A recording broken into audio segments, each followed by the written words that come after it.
Em 1998, uma nova empresa foi fundada. Sua missão seria organizar a informação mundial e fazer com que fosse universalmente acessível e útil. Ela estima que precisará de 300 anos para atingir seu objetivo.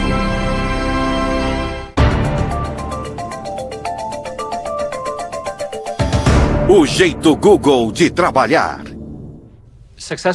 Empresas bem-sucedidas começam com metas audaciosas e não há dúvida de que o objetivo do Google de querer organizar toda a informação mundial e fazer com que ela fosse útil era uma meta audaciosa. Começamos com a internet, mas vemos nossa missão como algo além da rede. Para nós é a forma que comunicamos aquilo que pensamos, porque há muita informação. O Google pode ter começado como um simples sistema de busca, mas hoje com aplicativos como Android, Chrome, Wave, Picasa, Google Apps, YouTube, Google Ocean e agora até seu próprio smartphone se tornou uma potência na internet. Este tsunami tecnológico ataca quase diariamente com suas equipes de desenvolvimento localizadas em todo o mundo. No processo, o Google se tornou um aspirador global de dados digitais. Lida com estimados 20 petabytes de dados todos os dias, ou o equivalente a 130 bilhões de fotografias, ou 5 bilhões de músicas em iPod. Também lida com mais de 1 bilhão de buscas por dia, e essas buscas deixam a pegada digital de cada pessoa que visita o site. Uma das coisas interessantes a respeito das buscas do Google é que é um banco de dados de intenções. É uma coletânea incrível do que se está pensando num determinado momento, com base no que se está procurando ou no que se está escrevendo em e-mails. E qualquer instituição que tenha acesso a isso pode ter poder sobre você, ou pode vir a afetá-lo de forma negativa. Sabem o que é isto? Alguém sabe o que é isto aqui? Os fundadores do Google, Sergey Brin e Larry Page. São as pessoas que estão acessando o Google pelo mundo. Certo. Não percebi o que era quando vi pela primeira vez. Mas foi isso que me ajudou a ter noção. Isto é o que processamos no escritório, que fica ligado em tempo real. E cada um destes pontos elevados representa cerca de 20 a 30 buscas. Obrigado, Sergey. O objetivo? Que o Google se transforme numa entidade que tudo sabe.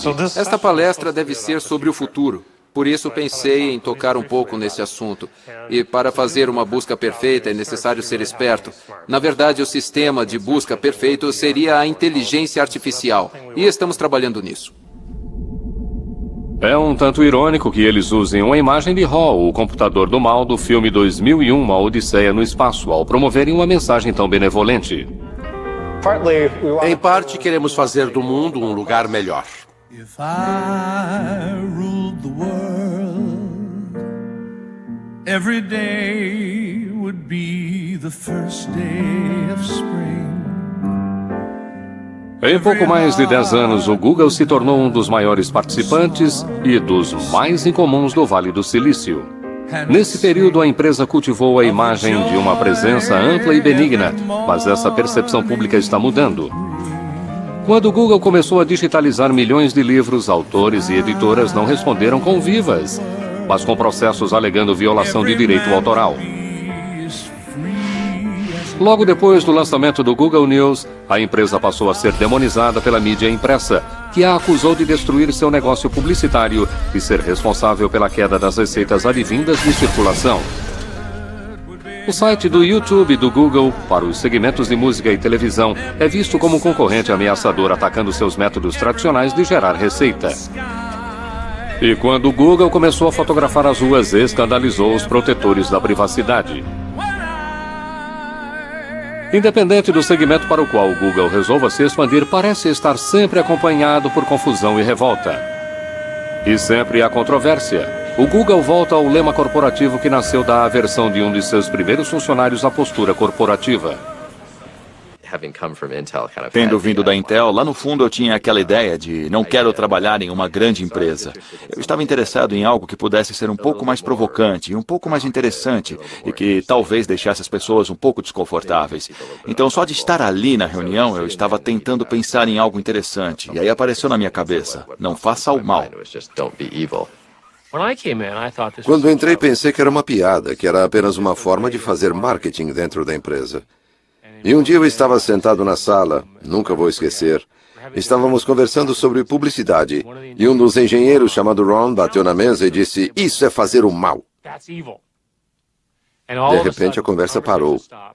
Foi como se todo mundo tivesse pulado da cadeira e se escondido embaixo da mesa. E aí a conversa se concentrou em se aquela mudança em particular era positiva ou negativa para os usuários. Acabamos não fazendo a alteração por esse motivo.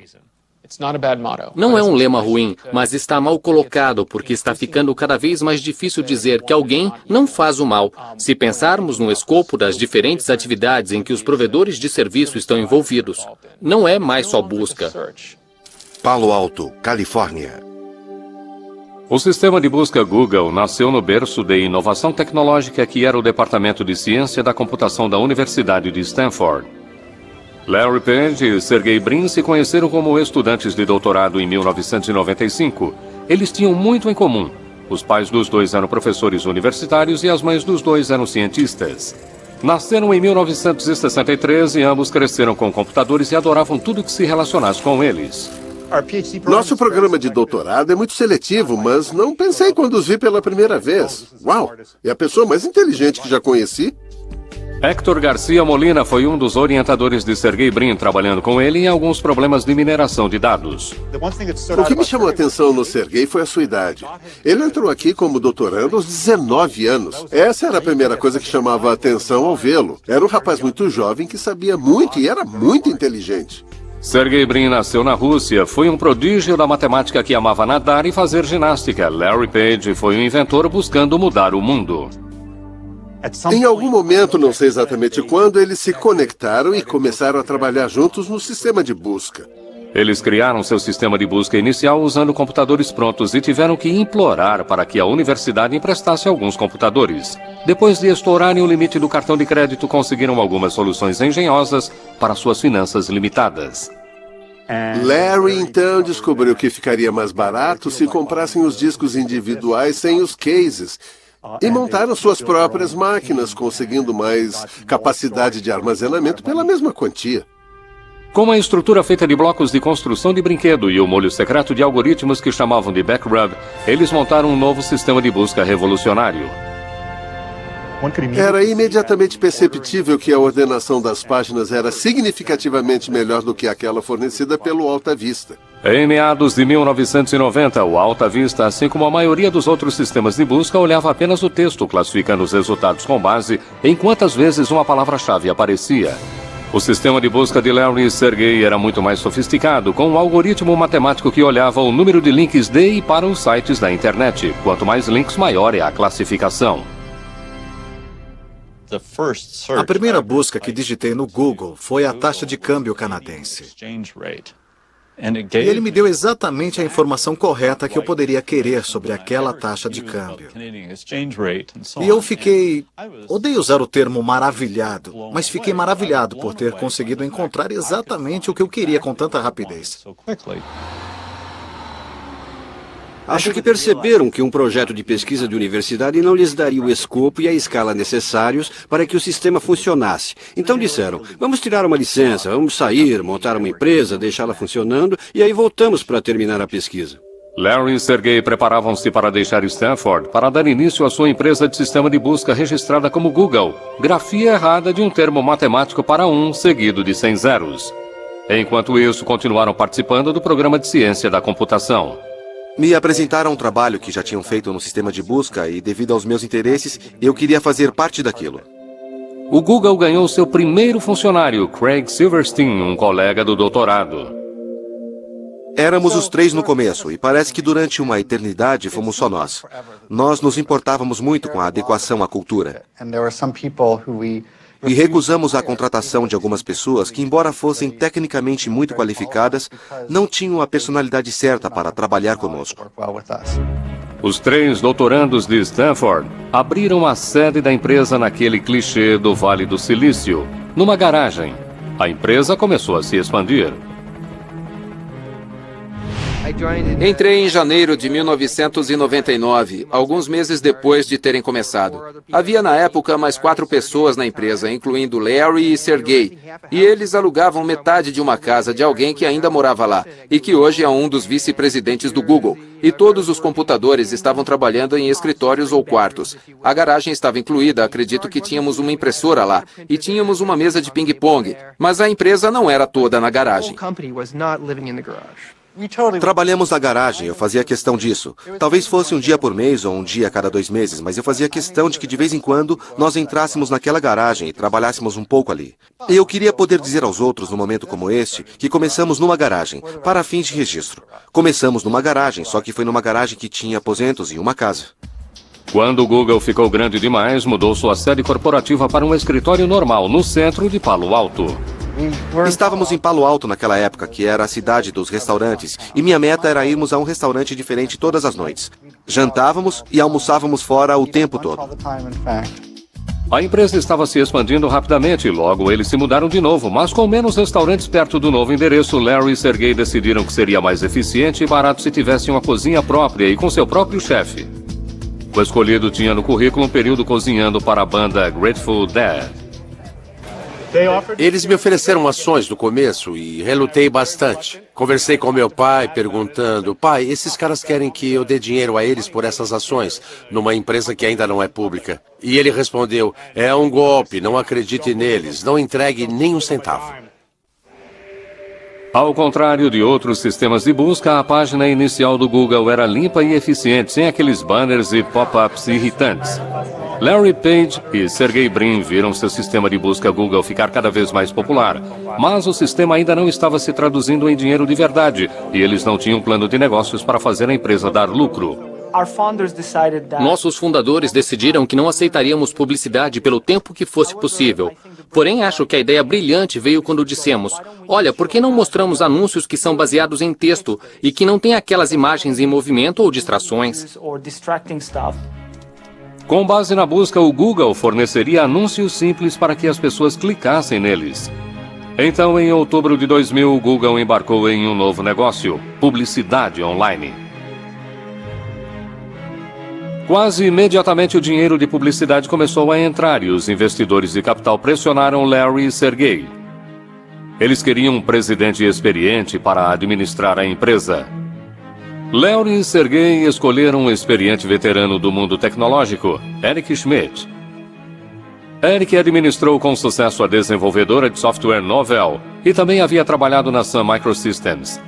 Mas talvez o que fosse mais importante para os fundadores era que Eric compartilhava com eles uma base como engenheiro de ciência da computação unido a um forte impulso empresarial. O Google adotou a posição de que a criatividade vem de empresários individuais envolvidos na empresa, que geralmente têm uma ideia, mas não têm tempo de trabalhar nela. Então inventamos um conceito chamado de 20%, e todos os técnicos da empresa devem, estimulados por nós, dedicar 20% do seu horário de trabalho em coisas que eles acham interessantes e não em coisas que nós achamos interessantes. O funcionário número 23, Paul Buchheit, foi o criador do lema Não Faça o Mal. Também foi um engenheiro que em apenas um dia criou o Gmail, um programa de e-mail usado internamente pelos Googlers. Houve muita objeção a sequer dar andamento ao Gmail para começo de conversa. Mas um dos pontos principais foi que não era possível ganhar dinheiro com e-mail. Então essa ideia ficou flutuando e pensamos em fazer publicidade dirigida. Por exemplo, você recebe uma mensagem sobre uma viagem de esqui e receberá um anúncio de equipamento de esqui ou luvas ou algo assim. Ele decidiu tentar escrever um código para ver se era possível para os computadores do Google varrer as mensagens do Gmail e apresentar um anúncio adequado. Quando cheguei no dia seguinte, o pessoal estava muito inquieto e não de uma forma totalmente positiva. Teve gente que achou que era uma péssima ideia. Pelo que me lembro das reuniões que ocorreram durante um ano, foi um debate constante sobre quais os tipos de recursos, se a publicidade funcionaria e assim por diante. E acabamos decidindo tentar. De fato, lançamos o Gmail em 1º de abril e ele foi visto em grande parte como uma piada. A inclusão de anúncios direcionados no Gmail em 2004 provou não ser piada ao aumentar os crescentes resultados do Google. Ele havia se transformado numa máquina de ganhar dinheiro com publicidade. E por falar em publicidade, a oferta inicial das ações do Google recebeu mais publicidade do que qualquer outra oferta na história. Quando o Google estava se preparando para abrir o capital, precisou revelar um segredo muito bem guardado: suas receitas e lucros incrivelmente altos. Isso pegou os observadores de investimentos de surpresa, fazendo com que a ação do Google se tornasse muito atraente. E então, em 19 de agosto de 2004, o primeiro dia de negociação das ações do Google, nasceram centenas de milionários. Aqueles investidores iniciais e os primeiros funcionários do Google tiraram a sorte grande. Pessoas que entram em uma empresa, a abertura de capital é um ótimo negócio. Qualquer estratégia de saída, suas ações são compradas por outra pessoa. E se o capital for aberto, é um ótimo negócio. Faz com que repense sua vida. Estou bem, estou confortável. A maioria me considera rico. Eu me considero rico. Larry e Sergey agora estavam mais do que ricos. Precisaram de apenas 6 anos para virarem bilionários. Sua empresa Google virou um dos principais sistemas de busca do mundo. Até entrou em dicionários como verbo. O Google, como ferramenta tecnológica, se tornou parte da cultura pop. E a percepção que os jovens têm do Google é um cruzamento entre um dormitório de faculdade e o paraíso dos geeks. Ou seja, o Google recebe mais de 1 milhão de currículos por ano. Cheguei ao Google e pela primeira vez eu realmente sinto que todo mundo sabe o que está fazendo. E que sabem mais do que eu. O que é preciso então para ser um dos poucos escolhidos para ser um Googler?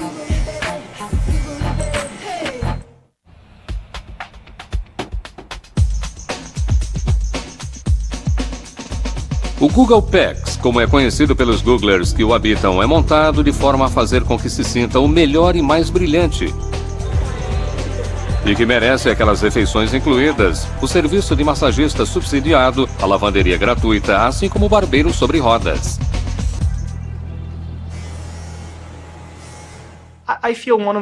Acho que uma das melhores coisas a respeito do Larry e do Sergey é que eles foram muito espertos e foram brilhantes. Mas acho que uma das melhores coisas que fizeram foi terem se cercado das melhores pessoas, as mais brilhantes que puderam achar.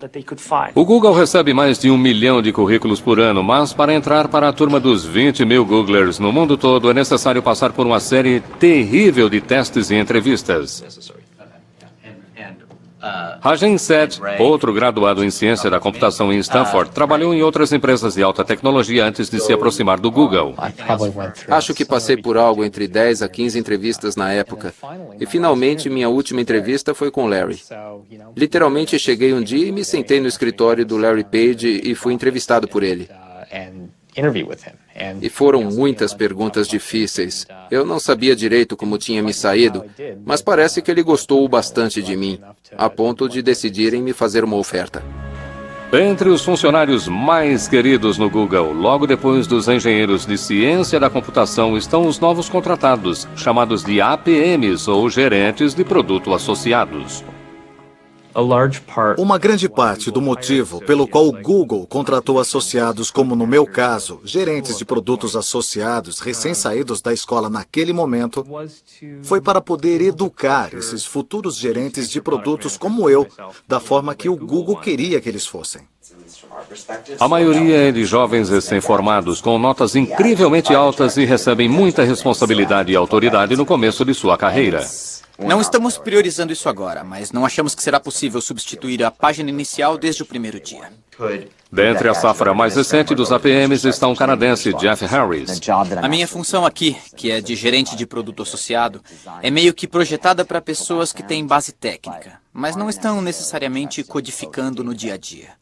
No final das contas, meu trabalho é fazer a comunicação com os engenheiros que fazem a codificação o tempo todo e verificar se todos eles estão trabalhando juntos para o mesmo objetivo. Eu acabei de fazer 22 anos. Acho que a maior surpresa de se trabalhar no Google é como são abertos a respeito de tudo que estamos fazendo. Eu posso olhar no nosso site interno e ver detalhes de todos os projetos que estão sendo feitos. E isso é ótimo, do ponto de vista organizacional. Embora o Google possa ser altamente transparente internamente, como muitas das outras grandes empresas de alta tecnologia do Vale do Silício, é extremamente sensível sobre o que pode ser mostrado a quem é de fora. Seja o código nas telas dos monitores ou os rabiscos nos quadros brancos que parecem estar em todos os lugares. Gostamos de ter quadros brancos em todos os cantos e a razão para isso é alimentar a criatividade. É possível desenhar coisas, comunicar ideias e trabalhar com outras pessoas naquela ideia. É possível publicar de forma programada a liberação ao mesmo tempo ou não? Sim. Então, muitas vezes, as pessoas pegam o celular e tiram uma foto do quadro branco, enviam isso por e-mail e elas acabam fazendo parte das notas da reunião. Além dos quadros brancos e barracas de comida espalhados, o outro aspecto incrível dos escritórios do Google é a ausência de papel. Operamos praticamente sem usar papel. Uma das coisas que fizemos aqui no Google é que os usuários têm laptops que levam consigo para as reuniões a que comparecem. As anotações são feitas de forma eletrônica para que possam ser instantaneamente compartilhadas com as pessoas. Um apetite insaciável para o que é novo e inovador, cobrindo um amplo espectro de tecnologias, significa que o Google está constantemente começando. É claro que nem tudo é inventado no Google. Também temos equipes procurando novas tecnologias em pequenas empresas que podemos escolher, que podemos comprar e que se beneficiarão da estrutura do Google. Com bastante dinheiro e ações à sua disposição, o Google pode comprar empresas pelas quais se interesse. Foi assim que o YouTube se tornou um produto Google, assim como o Google Earth e o Picasa, assim como o programa de processamento de texto baseado na web chamado Writely. Writely era um processador de texto no navegador. Você o acessa como um site normal e trabalha. O Google nos percebeu porque recebemos muita divulgação. O Google comprou o Writely e contratou os seus fundadores para ajudar a desenvolvê-lo. Minha experiência foi como uma criança que está fazendo pequenos barcos de papel em um riachinho qualquer, e estava ótimo e divertido. Aí um ricaço passa por ali e diz: rapaz, está ótimo, pega esse monte de placas grossas e um exército de soldadores e quero que construam uma esquadra de navios de batalha. O Writely foi modificado para o Google Docs, um processador que tira os dados do computador pessoal para os servidores do Google. É meio estranho e esquisito. Sou definitivamente um cara de barba grisalha. Tenho 42 anos, não que seja tão velho, mas aqui estou na parte superior da faixa etária. Há muitos engenheiros jovens aqui. Não me incomoda. Acho que é interessante. Acho que todo mundo chega a este ponto na carreira em que as coisas começam a parecer óbvias. Não me incomodo com a cultura técnica aqui. Isso não me intimida. Sou um codificador muito produtivo, feroz, bem dedicado, mesmo quando escrevo códigos, e eles morrem de medo de mim, então eles não me incomodam. Eu não estava aqui quando fundaram tudo, mas entendo que a concepção básica da cultura é que queriam fazer e enxergar tudo do ponto de vista de um engenheiro. Desse ponto de vista, a eficiência pode muito bem ser o objetivo principal do engenheiro. Precisamos de mais triagem. Você abre um documento de texto no Gmail e dá erro. A maioria das equipes faz isso toda manhã. Tem uma reunião em pé, é muito curta, dura uns 10 minutos. Cada um fala no máximo 1 minuto. O lápis é a concha do Senhor das Moscas, lembra disso? Quem está com o lápis está com a palavra. É por isso que foi uma reunião muito eficaz e levou apenas 5 minutos para contarmos para a equipe tudo o que está acontecendo. Outra reunião em que os membros da equipe do Google Docs precisam discutir problemas ocorre durante a caminhada Writely semanal. Acho que é interessante tentar fazer coisas importantes para mudar o mundo. Acho que é por isso que gosto de estar no Google. Queremos mudar o mundo, queremos fazer coisas grandiosas. Qual o problema com o algoritmo que temos? O cara ficou editando por 8 horas. O começo e o final foram cortados. Não, tudo bem. Temos que lidar com dezenas de milhões de usuários, grandes centros de dados e grandes máquinas e grande engenharia. E é muito legal.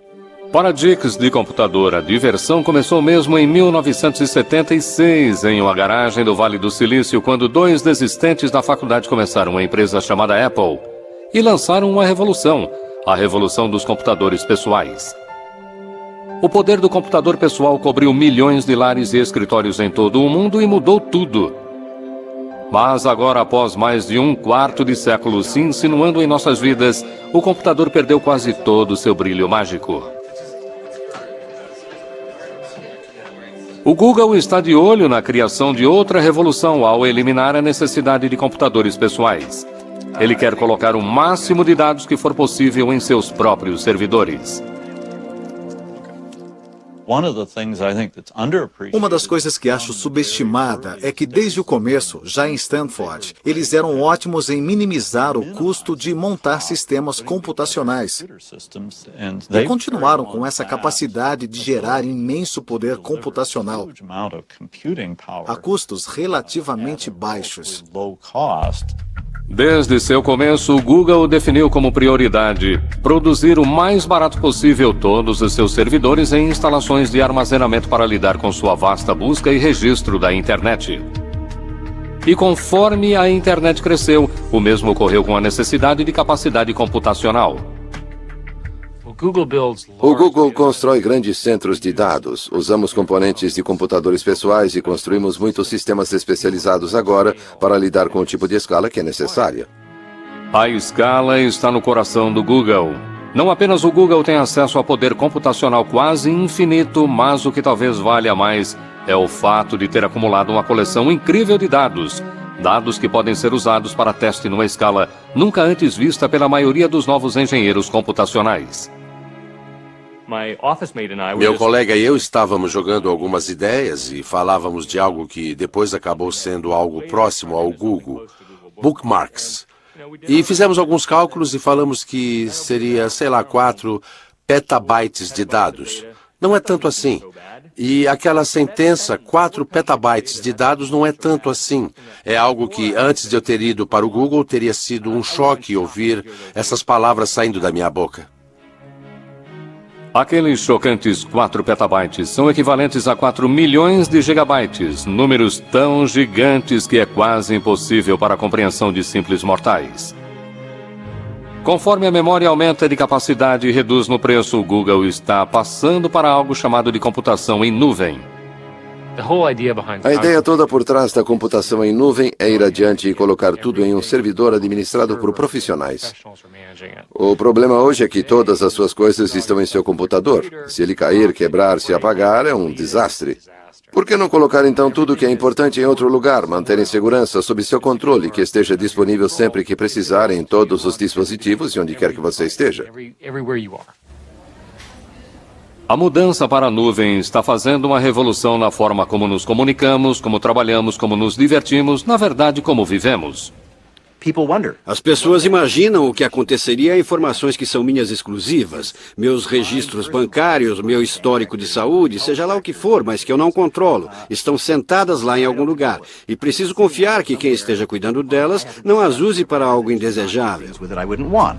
Será que a mudança para a nuvem abrirá a porta para que os governos e as empresas acessem secretamente dados a nosso respeito?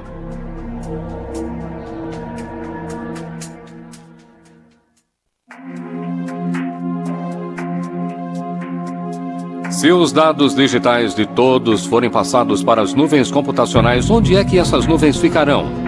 Uma delas tocou o sopé das montanhas Blue Ridge, na Carolina do Norte. Este já foi o centro da produção moveleira americana. Aí, na década de 1980, o trabalho barato do exterior acabou com os empregos, deixando para trás uma economia devastada e uma quantidade incrível de eletricidade ociosa. Acontece que os centros de dados computacionais são consumidores vorazes de eletricidade para alimentar os servidores e resfriar vastas quantidades de água usada para refrigeração. A cidade de Lenoir tinha bastante de ambos, e aí, no final de 2005, o Google chegou, mas veio coberto por sigilo. Do ponto de vista do Google, pelo menos como eu entendo, foi que aquela corrida para construir esses centros de dados é tão intensa e a informação, pelo menos da forma como eles veem, é tão exclusiva que eles não queriam que nenhum de seus concorrentes soubesse o que estavam fazendo. T.J. Hoare é advogado e vereador do município de Lenoir e esteve envolvido nas negociações a portas fechadas com o Google. Eles nos deram informações que não podíamos revelar para mais ninguém. O Google definitivamente tinha uma atitude do tipo, olha, ou é do nosso jeito ou tchau. O que oferecemos é isso aqui, é pegar ou largar. O governo local e estadual, desesperados, estavam mais do que prontos para chegar a um acordo que trouxesse o Google para esta área devastada. Ofereceram a ele um benefício fiscal de 30 anos sobre propriedade e equipamentos. Estima-se o benefício em $160 milhões por um período de 30 anos. Destes armazéns digitais, cujo custo se estima em 600 milhões de dólares cada, sai um fluxo contínuo de dados. Aqui estão os e-mails, as fotografias, as músicas, os vídeos, os mapas e as buscas que fizeram do Google uma potência de coleta de dados. O Google não divulga quantos centros de dados possui em todo o mundo, mas os rumores são de que há 3 dúzias deles no mundo todo. Todos conectados digitalmente e todos firmemente plantados no solo. Mas isso pode mudar. O Google registrou uma patente para construir centros de dados no mar aberto. Alimentados pelas tecnologias mais recentes de aproveitamento da energia das ondas, os servidores do Google ficariam em balsas. A expectativa é que esses servidores marítimos seriam muito mais baratos e certamente não haveria impostos sobre imóveis e propriedades a pagar. Ainda precisam construir um modelo que funcione, mas o Google é uma empresa que gosta de se mover rapidamente quando se trata de tecnologia de ponta. Porém, o Google não teve pressa quando se tratou de abrir um escritório na China. O crescimento no uso da internet na China é incrível. Até 2009, seus usuários de internet ultrapassaram toda a população dos Estados Unidos.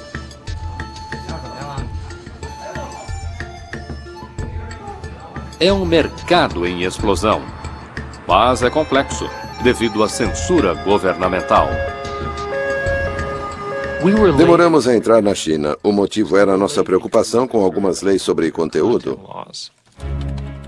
Para o Google abrir escritório na China, ele teve que concordar em bloquear certos sites de seus resultados de buscas. O governo chinês decide quem passa pelo firewall chinês. Para administrar o Google na China, eles chamaram Kai-Fu Lee, executivo sênior da Microsoft, que havia sido responsável por suas operações naquele país em 2005. Kai-Fu Lee se viu no papel de um Nuggler, como os novos Googlers são chamados. Quando entrei no Google, usei a palavra choque para descrever o que eu senti. Acho que foi uma combinação de coisas, uma combinação dos valores. A empresa era jovem e feliz.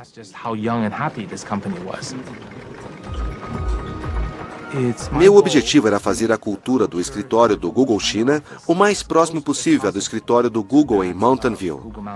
Mas é impossível fazer exatamente igual, porque a cultura chinesa e a cultura americana são diferentes. Nada separa essas duas culturas mais do que quem está realmente usando a internet. O usuário médio da internet tem 25 anos na China, contra cerca de 42 anos nos Estados Unidos. Então a diferença é significativa e os padrões de uso também são bem diferentes. Os usuários chineses, por serem mais jovens, tendem a gostar de entretenimento, jogos, música, vídeo. Tendem a usar menos a busca e comércio virtual. Da mesma forma, quando usam a rede, eles tendem a querer algo que seja muito agitado e estimulante. Ao contrário das interfaces simples de usuário. Os internet cafés são cheios de jovens e muitos estão aqui porque em casa eles seriam proibidos de jogar esses jogos e filmes. O que parece que não é proibido nem aqui nem em casa é baixar música pirateada.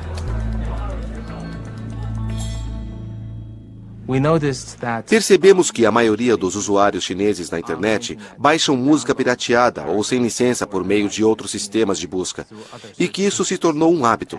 Acho que a maioria dos usuários acredita que tem direito de fazer isso.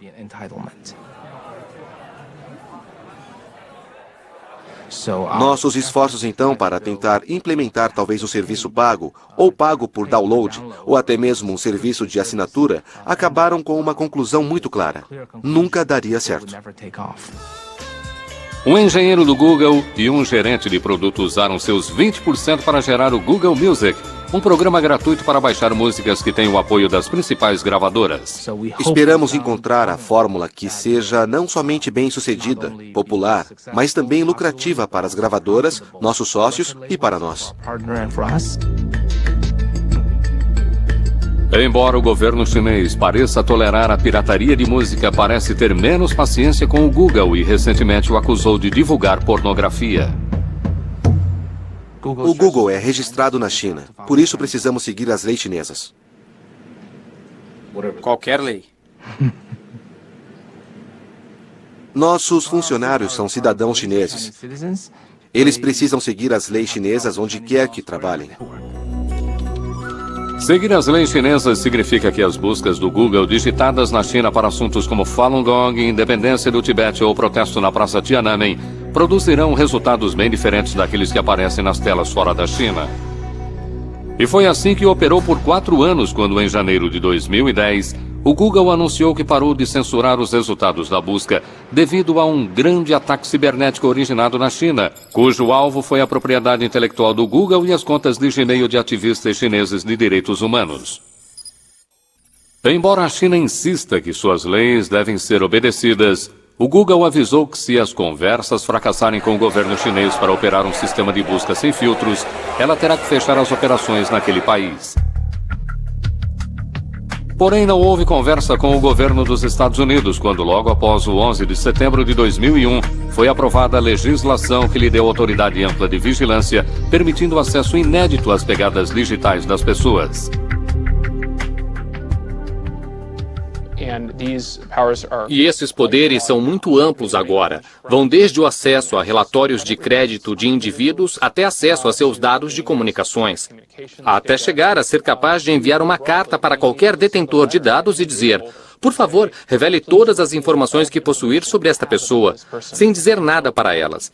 E não pode contar a ninguém. Essa é a ideia de uma Carta de Segurança Nacional. No Centro de Privacidade Eletrônica, em Washington, D.C., o diretor Mark Rothenberg está preocupado com as novas informações digitais que estão migrando para as nuvens dos centros de servidores computacionais. Não estou dizendo que o governo não deva ter acesso às informações em circunstâncias adequadas. Na verdade, em algumas instâncias, é vital perseguir atos errados e investigações criminais. Mas precisamos de supervisão, precisamos de responsabilidade, precisamos de transparência. E o problema com a computação em nuvem é que será muito mais fácil para o governo entrar neste tipo de vigilância de forma secreta, sem que as pessoas saibam que suas informações pessoais, seus registros comerciais estão sendo acessados. Pedi a pessoas no Google que me informassem quantos mandados e liminares recebiam todos os meses. Não era preciso dizer mais nada. Não precisavam dizer do que tratam todos os mandados ou liminares. Só um número. Quantos recebem?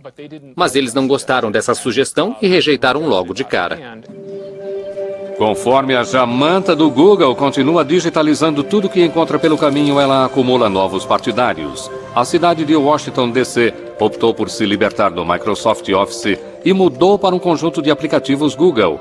A oferta do Google de uma vida mais barata, mais segura e mais colaborativa em sua nuvem se mostrou atraente demais para rejeitar. A questão da confiança é central em toda a nossa marca. Se o Google quisesse violar a confiança de alguém, a imprensa acabaria conosco e as pessoas não divulgariam suas informações, deixariam de fazer buscas, nossa receita cairia. Seria então terrível para a nossa empresa e para as pessoas. Essa questão é levada muito a sério. Há quem não confie nesse altruísmo ingênuo de que estamos realmente tentando fazer produtos para melhorar os usuários. Há quem veja segundas intenções, que estamos tentando controlar o mundo ou sei lá o que pensam. Mas o que eu posso dizer? Ainda pensamos como universitários. Não pensamos dessa forma. Mas o Google também precisa se preocupar com um grupo de jovens empresas prontas a mudar o mundo da busca. Descartando o modelo original do Google de um sistema de busca concentrado em dados, elas estão abordando a busca de outro ângulo. Elas querem reunir o poder do que se conhece como sabedoria dos amigos. Acho que é isto que vai definir os próximos vários anos do que será a internet e o mundo. Por que alguns dos principais proponentes da busca social são ex-Googlers prontos e dispostos a desafiar seus ex-patrões?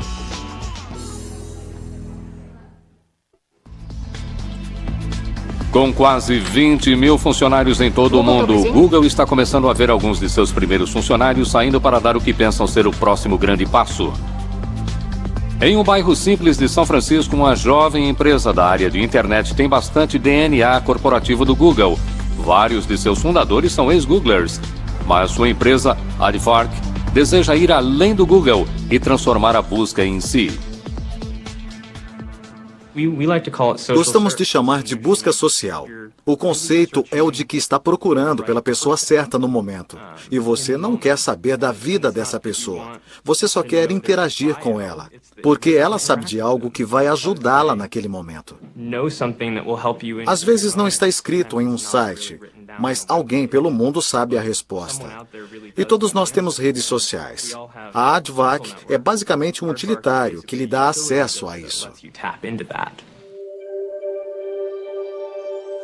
Mais adiante, em um centro industrial insípido no Vale do Silício, há outra empresa de rede social com sua própria lista impressionante de ex-Googlers, inclusive Paul Buchheit, que é conhecido e talvez odiado por ter cunhado o lema do Google, não faça o mal. Sua minúscula empresa chamada FriendFeed está desenvolvendo um novo serviço de rede social que compartilha e acompanha os que os amigos estão ouvindo, lendo e postando na rede. Nenhum de nós sabe o que vai acontecer em seguida, mas acho que este é exatamente o lado bom de uma nova empresa. Numa grande empresa, posso prever facilmente o que vai acontecer no ano seguinte. Numa empresa nova, ninguém faz ideia do que vai acontecer em seguida. No próximo ano, você pode ser um sucesso incrível ou um fracasso.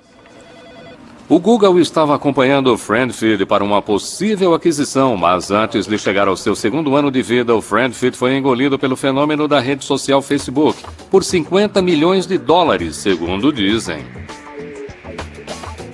O Facebook, fundado por um desistente de Harvard em 2004, passou por crescimento explosivo e representa um verdadeiro desafio ao Google, ao mesmo tempo em que atrai um surpreendente número de ex-Googlers.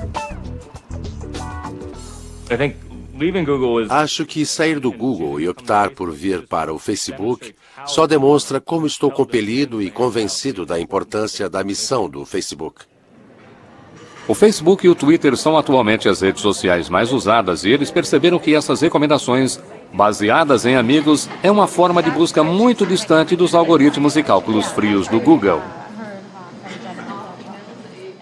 Para a maioria das pessoas fora da engenharia, o mundo trata de relacionamentos, trata de se conectar com outras pessoas, e nisso realmente o Facebook é o próximo passo da evolução do que realmente importa do ponto de vista tecnológico.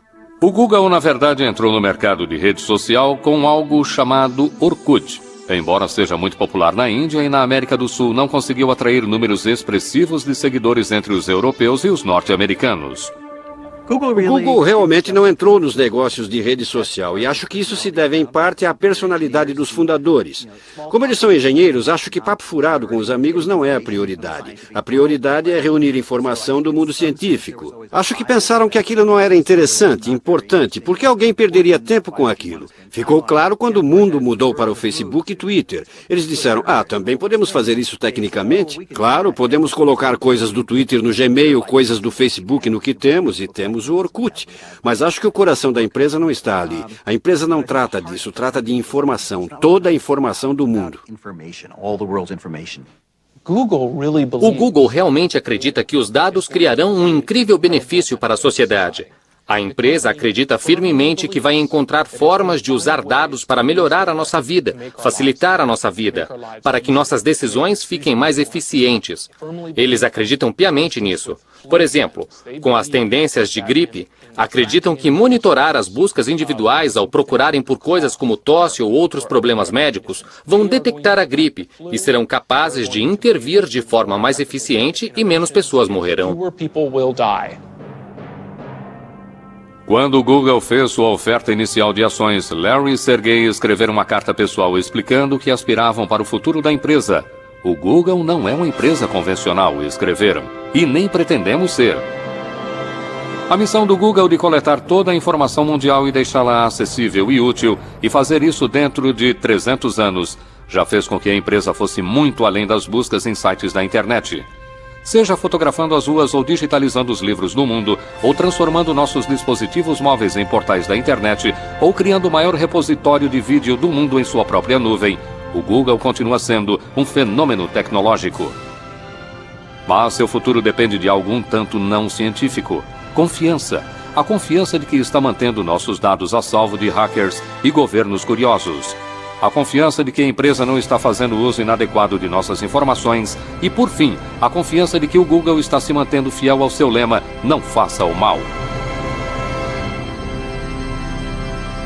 Em fevereiro de 2010, a empresa de busca social Aardvark foi comprada pelo Google por 50 milhões de dólares. Versão Marshmallow São Paulo.